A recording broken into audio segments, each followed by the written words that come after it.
Hello students, आज हम लोग जो है सो ट्रिग्नोमेट्री में देखेंगे। एक नया टॉपिक है आपका ट्रिग्नोमेट्रिक इक्वेशंस। काफी इंपॉर्टेंट है और काफी स्कोपिक टॉपिक है ये आपका जो है सो हमेशा काम पड़ता रहता है इसका। और ट्रिग्नोमेट्री में समझ लीजिए अभी तक जो स्टार्टिंग में पढ़ाई किया था सब बेसिक था। अब ट्रिग्नोमेट्री का मेन काम जो है सो यही से शुरू होता है जहां से इक्वेशन इन्वॉल्वेशन स्टार्ट हो जाता है आपका। इससे पहले जो टॉपिक्स पढ़े थे हम लोगों ने, जैसे ट्रिग्नोमेट्री रेशियोज है, उससे ग्राफ है, या मल्टीपल एंगल है, कंपाउंड एंगल है, ये सारे बेसिक मतलब कि ये टॉपिक्स हैं जो कि आपके अंडरस्टैंडिंग ग्रो करने के लिए इंपॉर्टेंट है। अब मेन उसका सारे का इन्वॉल्वमेंट आपका ट्रिग्नोमेट्रिक इक्वेशन से ही होता है। सबसे पहले हम लोग समझेंगे ट्रिग्नोमेट्रिक इक्वेशन कहते किसको है। जैसे ट्रिग्नोमेट्रिक इक्वेशंस जो है सो डिफिनेशन इसका लिखना चाहेंगे यदि हम, तो आपका जो है सो डिफिनेशन में इसका हो जाएगा an equation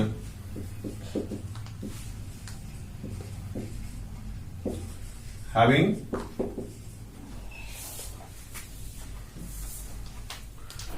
TRs of unknown angle। जैसे आपका जो है सो ट्रिग्नोमेट्रिक इक्वेशन हैविंग, यहाँ पे equation having TRs of unknown angles. जैसे एग्जांपल के रूप में आप लिखेंगे यहाँ पे टीआर ऑफ अननोन एंगल जो है ये इंपॉर्टेंट है आपका। जैसे एग्जांपल के रूप में लिखेंगे आप यहाँ पे, जैसे मान लीजिए 2 sin theta minus 1 is equal to 0। ये आपका जो है इसमें देखते हैं आपको साइन थीटा इन्वॉल्व है और ये इस डिस्टेंस से जो है एक जो या थीटा अननोन एंगल है और ये आपका टीआर है। ये थीटा जो है आपका क्या है, अननोन एंगल है, और यहां पे साइन जो है आपका टीआर है। इसमें जो है आपका ये क्या हो जाएगा, ट्रिग्नोमेट्रिक इक्वेशन हो जाएगा आपका। और इस तरह से बहुत सारे और इक्वेशंस ले सकते हैं एग्जाम्पल रूप में हम लोग। अब यहां पे देखिए trigonometric identity,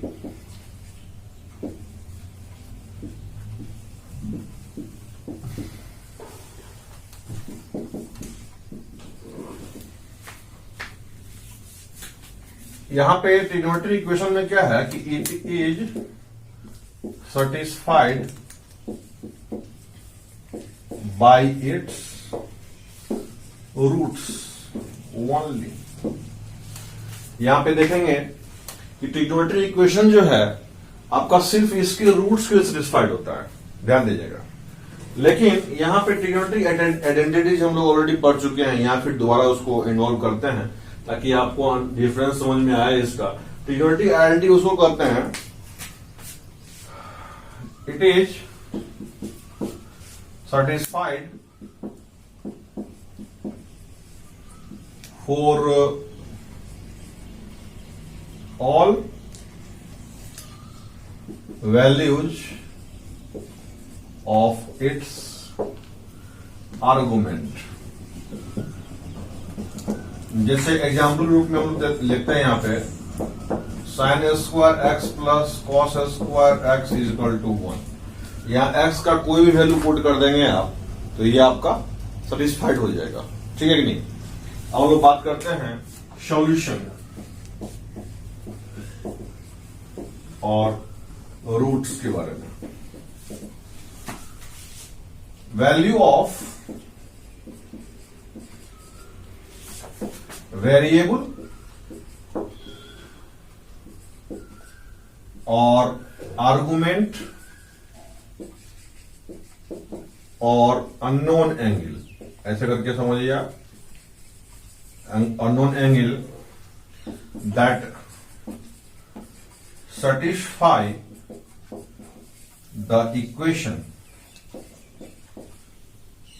is called solution or roots of equation। जैसे मतलब कहने का ये हुआ कि सॉल्यूशन और रूट्स किसको बोलते हैं, किसी भी इक्वेशन का सॉल्यूशन किसको बोलेंगे, जो इक्वेशन होता है वो किसी न किसी आर्गुमेंट के बेस पे होता है। मान लीजिए एक्स के बेस पे, यहाँ पे जो है थीटा के बेस पे कोई ना कोई अननोन एंगल होगा, उसमें कोई ना कोई आपका जो है सो उसमें वेरिएबल होगा, या फिर उसको बोल सकते हैं आर्गुमेंट बोल सकते हैं, या फिर उसको अननोन एंगल बोल सकते हैं, उसका जो वैल्यू इक्वेशन को सेटिस्फाई कर देता है उसको हम बोलेंगे उस इक्वेशन का रूट्स हो गया। जैसे मान लीजिए इसी इक्वेशन के बारे में बात करते हैं हम लोग, हेयर एग्जाम्पल रूप में बात करते हैं। जैसे 2 sin theta minus 1 equal to 0, यानी sin थीटा कितना हो गया आपका 1/2, ठीक है कि नहीं। यानी यहां पे 1/2 वैल्यू कब होगा बताइए, 1/2 या तो थीटा का वैल्यू 30 डिग्री पे होता है, 30 डिग्री पे होगा, या फिर 150 डिग्री पे होता है। यहां भी आपका वैल्यू 1/2 हो जाएगा और यहां भी वैल्यू 1/2 हो जाएगा, इसलिए जो है थीटा बराबर कितना हो जाएगा आपका 30 डिग्री और 150 डिग्री। ये आपका वैल्यू जो हो गया ये आपका रूट्स कहलाता है। अब इसमें जो है आपका यहां पे देखेंगे ऑलरेडी जो है आपका रूट्स और सॉल्यूशन समझ चुके हैं आप लोग। इसके बाद हम लोग जो है सो एक इंपॉर्टेंट टर्म जानेंगे अभी, और उसको बोलते हैं आपको principal solution. Principal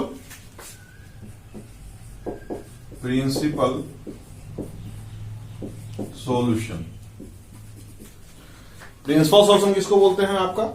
principal solution आपका वो होता है जिसमें जो है सो जो सॉल्यूशन हो गया आपका when solution lies between 0 to 2 pi including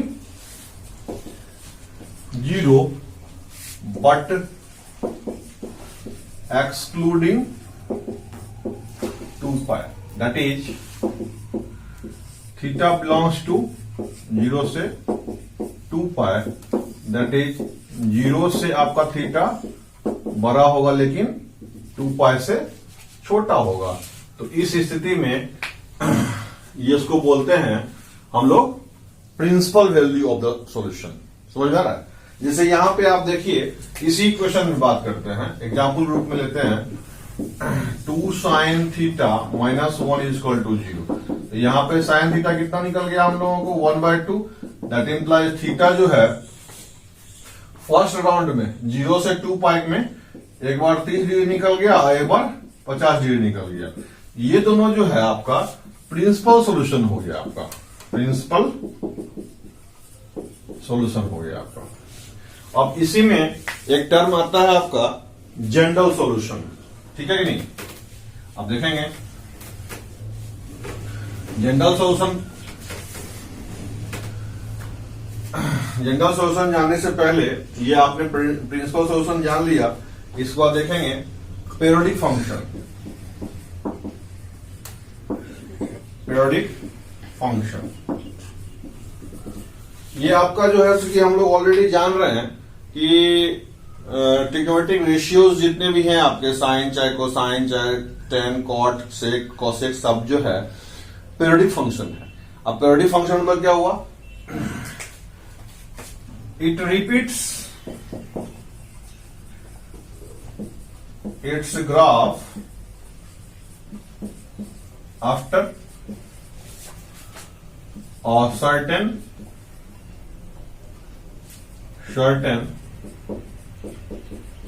interval that is called it's period. जैसे मान लीजिए sin x की बात करते हैं, तो यहां पे जो है सो देखिए आप जो है सो कि यहां पे देख रहे हैं आप sin x का ग्राफ जो है आपका ये जो है आपका 0 2 पाई, फिर आपका जो है उसकी 4 पाई, फिर 6 पाई, यहां पे आपका जो है ये आपका हो गया -4 पाई, ये -2 पाई, ये 0, ये 2 पाई, ये 4 पाई, ये 6 पाई। मतलब एक इंटरवल के बाद 0 से 2 पाई के बाद जो है ये इंटरवल के बाद फिर ये ग्राफ रिपीट कर दिया, फिर इसके बाद फिर रिपीट कर दिया, फिर इसके बाद फिर रिपीट कर दिया, इनफिनाइट रिपीट करता चला जाएगा।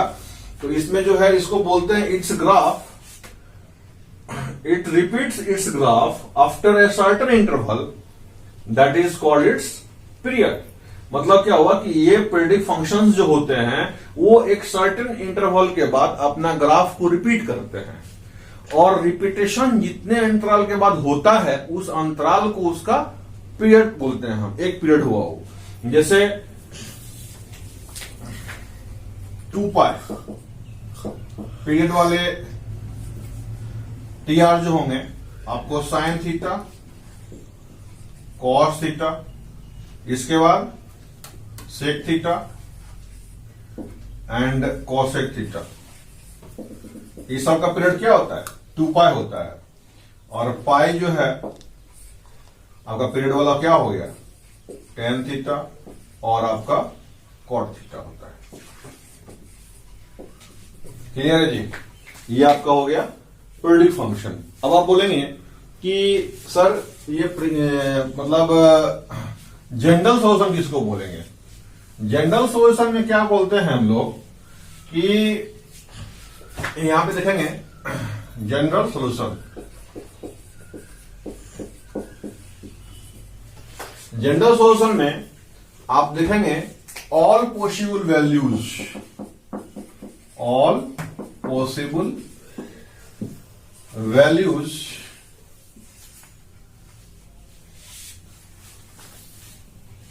Are values of solution is called general solution. जैसे मान लीजिए इसी इक्वेशन का है 2 sin theta minus 1 is equal to 0। एक ही इक्वेशन को लेकर हम लोग बात कर रहे हैं कि आपका फंडास डिफरेंट एस्पेक्ट्स में पूरा क्लियर हो जाए। जैसे sin theta is equal to यहां पे क्या हो जाएगा 1/2, यहां पे देखेंगे। अब जो है इसमें हमको जनरल सॉल्यूशन निकालना है। क्या करेंगे इसका?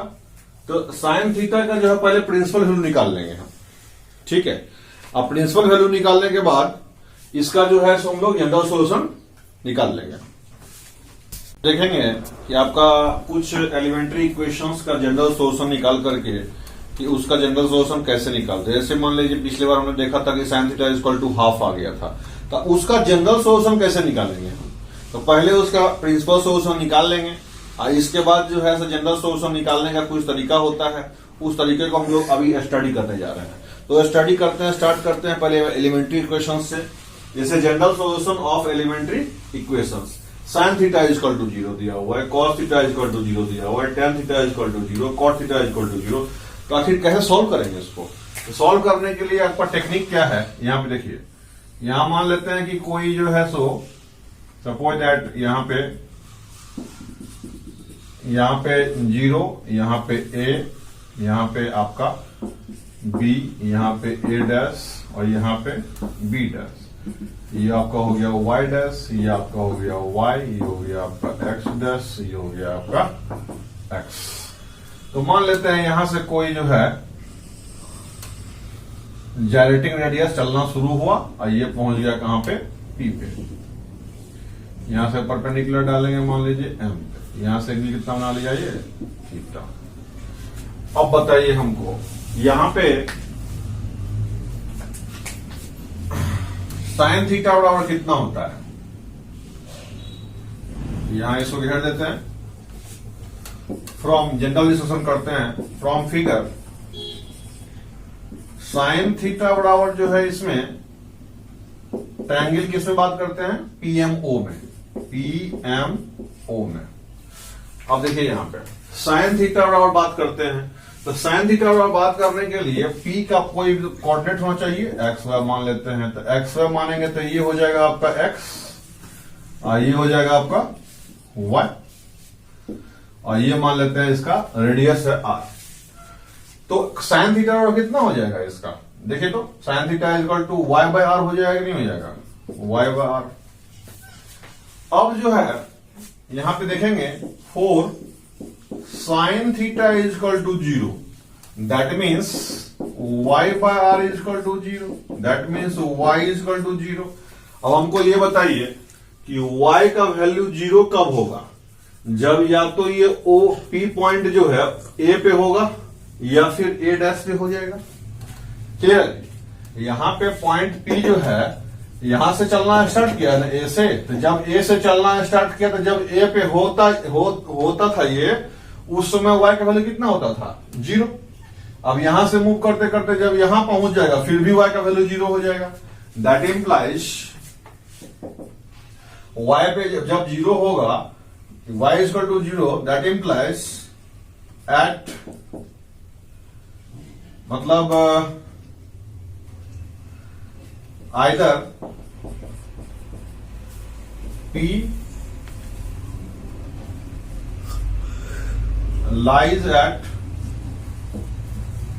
A or P lies at A dash, that implies theta is equal to, जब ए पे होगा थीटा इज इक्वल टू क्या हो जाएगा जी? 0 हो जाएगा। फिर एक राउंड मारने के बाद फिर यहां पहुंचेगा तो कितना हो जाएगा? 2 पाई हो जाएगा। फिर एक राउंड मारेगा फिर वहां पहुंचेगा तो 4 पाई हो जाएगा। फिर एक राउंड मारेगा फिर वहां पहुंचेगा तो 6 पाई हो जाएगा। ऐसे करके होता चला जाएगा। ये तो हो गया एंटी क्लॉकवाइज, ठीक है कि नहीं? अब यदि मान लीजिए इसने इधर से ही घूमना शुरू कर दिया तो 0 के बाद जो है -2 पाई हो जाएगा। इसका मतलब हुआ कि -2 पाई हो गया, -4 पाई हो जाएगा, -6 पाई हो जाएगा। ये कैसे हो जाएगा जी? क्लॉकवाइज। बात समझ में आ रहा है? नहीं समझ में आ रहा है? जैसे ये आपका रेडियस जो रेडिएटिंग रेडियस जो है, जनरेटिंग रेडियस जो है, ये तो इधर से भी घूम सकता है, इधर से भी घूम सकता है। इधर से घूमेगा तो एंटी क्लॉकवाइज यानी एंगल जो है पॉजिटिव जनरेट करेगा वो, इधर से घूमेगा तो एंगल निगेटिव जनरेट करेगा वो।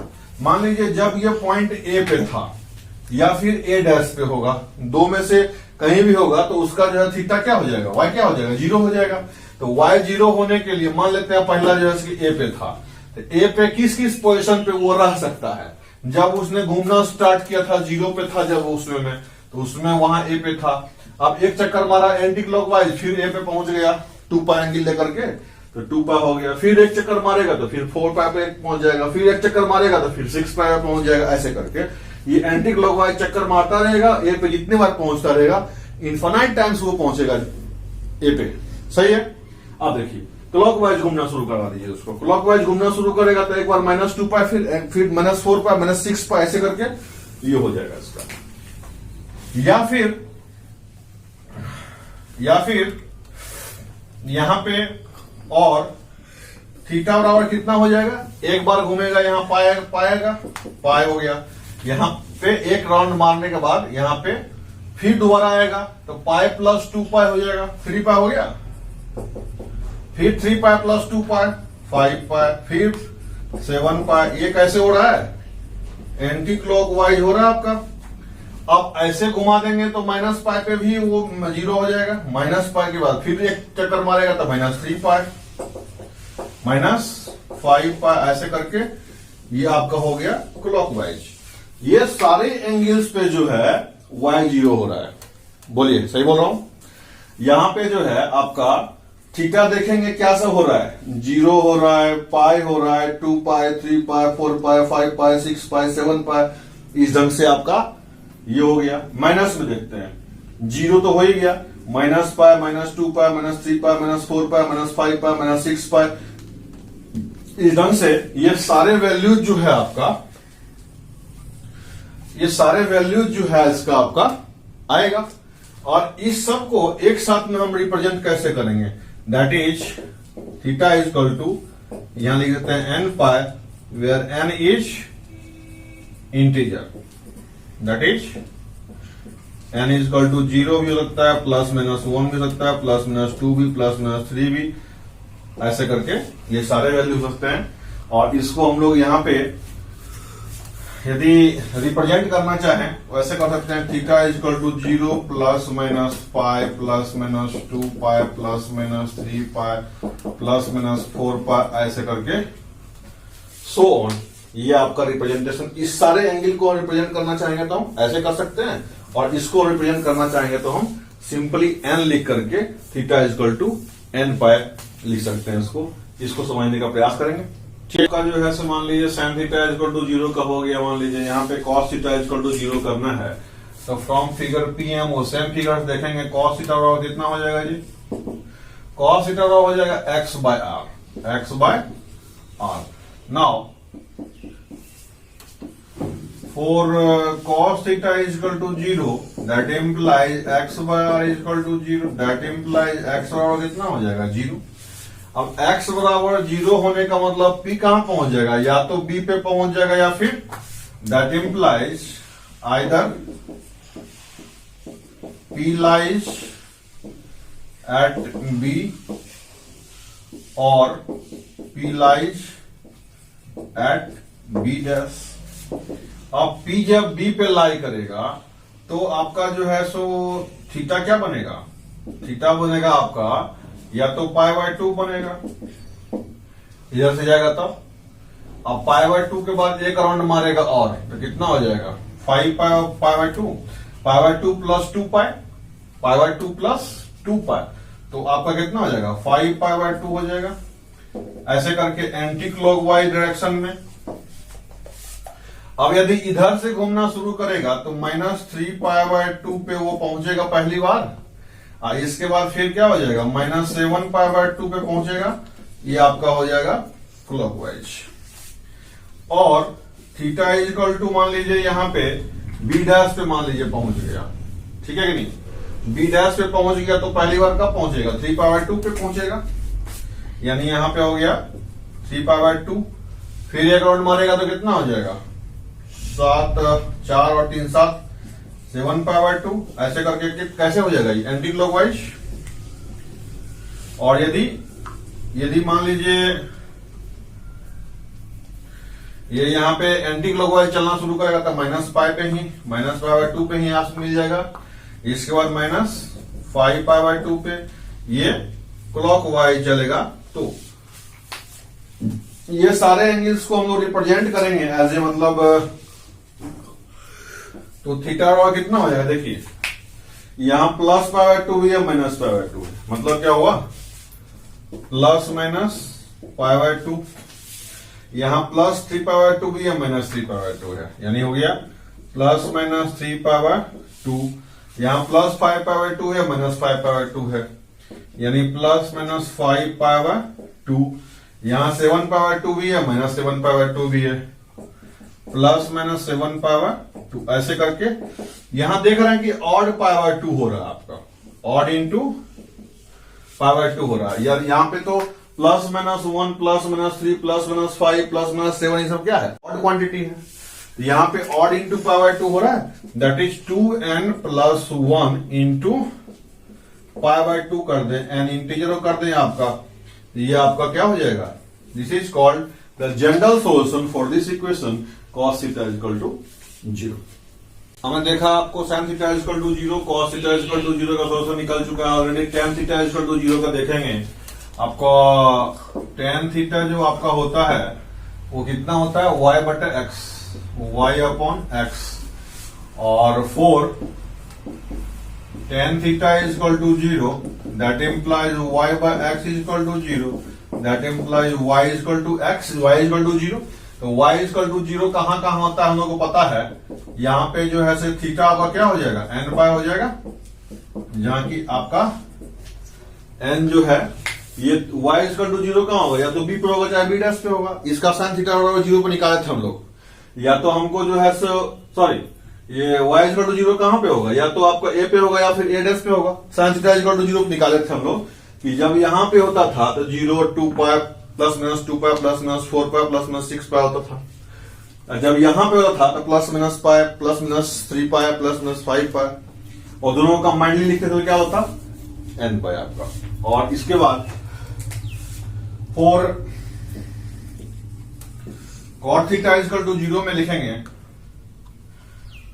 यहां पे cot थीटा क्या होता था, देखिए तो यहां पे x बटा y equal to 0, that implies x बराबर 0, दैट इम्प्लाइज थीटा कितना हो जाएगा 2n+1 π/2, जहां n इंटीजर हो जाएगा। ये ऑलरेडी हमने देख चुका है cos थीटा 0 करके। ये जो x 0 कहां पे होगा, या तो b पे होगा चाहे b' पे होगा। तो b पे जब पहुंचेगा तो π/2, इसके बाद फिर 2 पाई जोड़ देंगे तो 5π/2। फिर इसके बाद हम लोग cos थीटा ऑलरेडी देख चुके हैं कि x बराबर 0 करने से हमको रिजल्ट जो है या तो b पे आएगा या फिर b' पे आएगा, और फाइनल रिजल्ट कितना आएगा 2n+1 π/2। ठीक है, ऑलरेडी cos थीटा = 1 लेना है इस बार हमको। तो cos थीटा जो है हम लोग फिगर से देख चुके हैं ऑलरेडी। cos थीटा कितना हो गया जी x/r। तो 4 cos theta = 1 x/r = 1, that implies x बराबर r। x बराबर r कहां पे होगा, या तो x बराबर r या होने के लिए यहां पे होना चाहिए, या फिर इसको x बराबर r यहीं पे होना चाहिए और कहीं नहीं।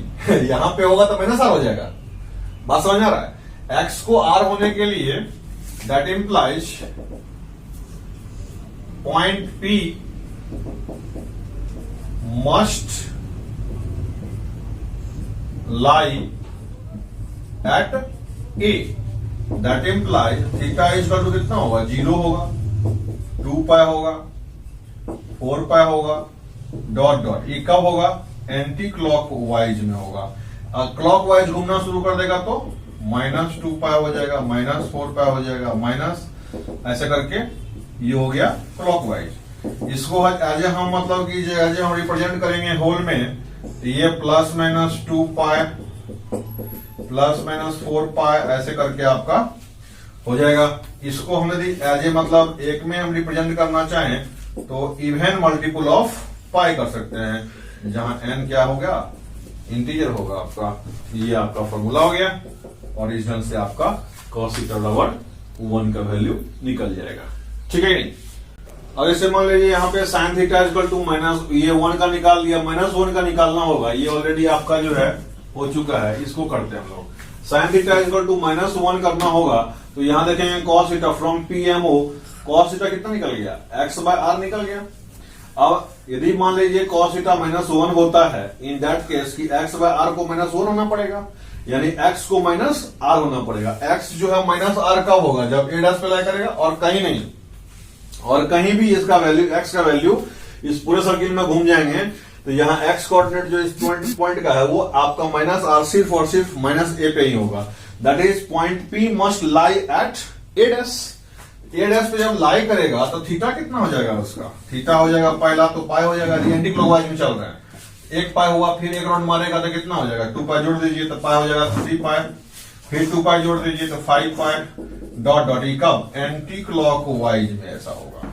यदि क्लॉक वाइज में चलना शुरू कर देगा ये तो -पाई पे पहुंचेगा, फिर -3 पाई पे पहुंचेगा, -5 पाई पे पहुंचेगा। ये आपका हो जाएगा क्लॉक वाइज। यानी कि यहां पे आपने देखा कि थीटा बराबर जो हो रहा है वो +-पाई +-3 पाई +-5 पाई ऐसे करके आपका हो रहा है। यानी कि आपका थीटा जो हो रहा है वो ऑड ऑफ पाई हो रहा है, ऑड ऑफ पाई हो रहा है। दैट इज थीटा जो आपका हो रहा है 2n+1 pi, where n is integer आपका हो गया। रीजन से आपका फॉर्मूला सेटअप हो जाता है ये इसके लिए। अब बात करते हैं हम लोग sin थीटा = 1 के बारे में। sin थीटा = 1 जो है लेते हैं, sin थीटा 1 हो जाएगा तो आपका sin थीटा कितना होता है y/r होता है, y/r = 1, दैट इम्प्लाइज y = कितना हो जाएगा r।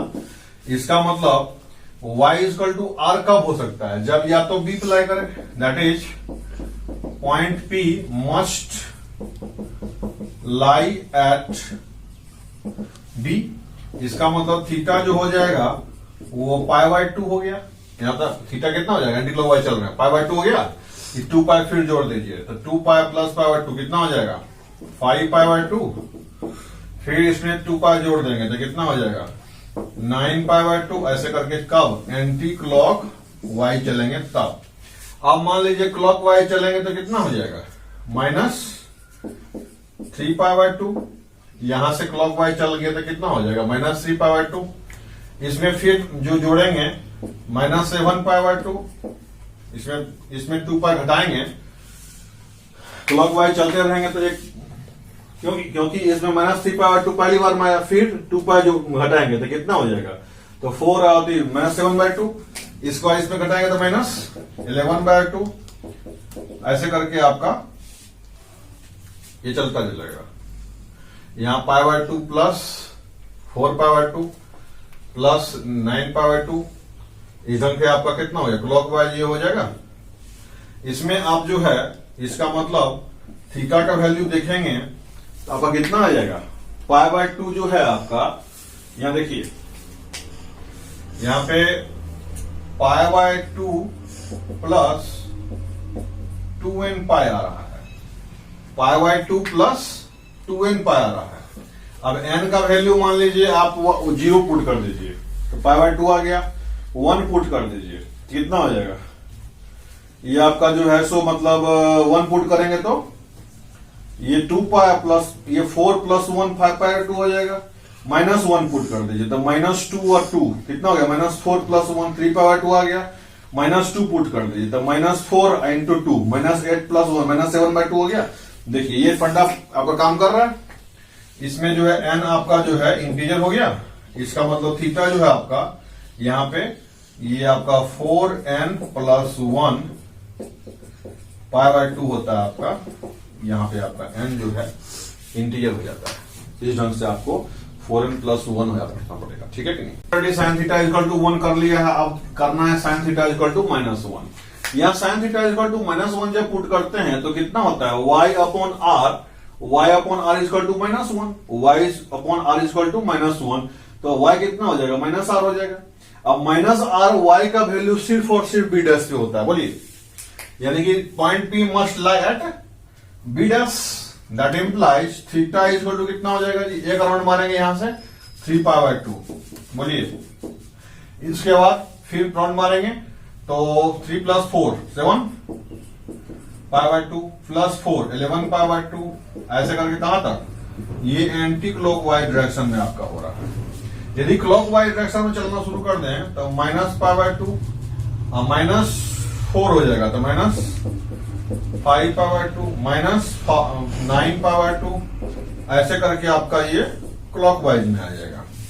इसका मतलब ये हो गया कि देखिए यहाँ पे 2n पाई माइनस π/2, जहां n इंटरसेक्शन ये, यहां पे देखेंगे n का वैल्यू 0 पुट कर देंगे तो -π/2 आ जाएगा, n का वैल्यू 1 पुट कर देंगे तो 4 - 1 3π/2 आ जाएगा, n का वैल्यू 2 पुट कर देंगे तो 2 to 4 और 2 8 - 1 7π/2 आ जाएगा, -2 पुट कर देंगे तो -2 -4 -8 प्लस 1, यहां पे -2 पुट करने से -4 इंटू कितना हो जाएगा, यहां पे -4 और गुना 2 -8 और -1 -9π/2 आ गया।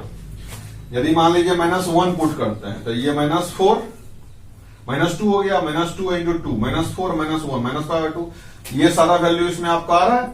इसका मतलब ये हो गया कि 4n - 1 π/2, यहां n इंटीजर है। यानी कि यहां देखिए याद रखने वाली चीज है कि जब साइन थीटा इक्वल टू 1 था तो यहां पे theta equal to 4n plus 1 π/2 था, प्लस 1 π/2।